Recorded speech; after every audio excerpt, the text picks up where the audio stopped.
Hello students, Gargi tutorial ক্লাসে তোমাদের স্বাগত জানাই। দেখো, আজকে আমার আলোচ্য বিষয় হলো বর্ধমান ইউনিভার্সিটি ফার্স্ট সেমিস্টার স্টুডেন্টসদের জন্য। তোমরা জানো যে তোমাদের 6টা সাবজেক্ট পড়তে হবে।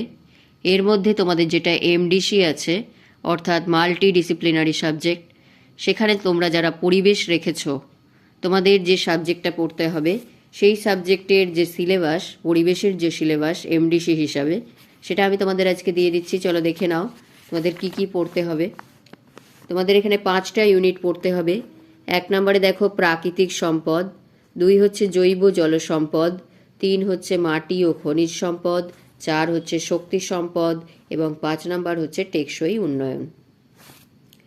এই যে কটা তোমাদের 5টা ইউনিট আছে, এই 5টা ইউনিট থেকে তোমাদের খুঁটিয়ে এমসিকিউ টাইপের তোমাদের কোয়েশ্চেন হবে। এই কোয়েশ্চেনগুলো তোমাদের করে যেতে হবে।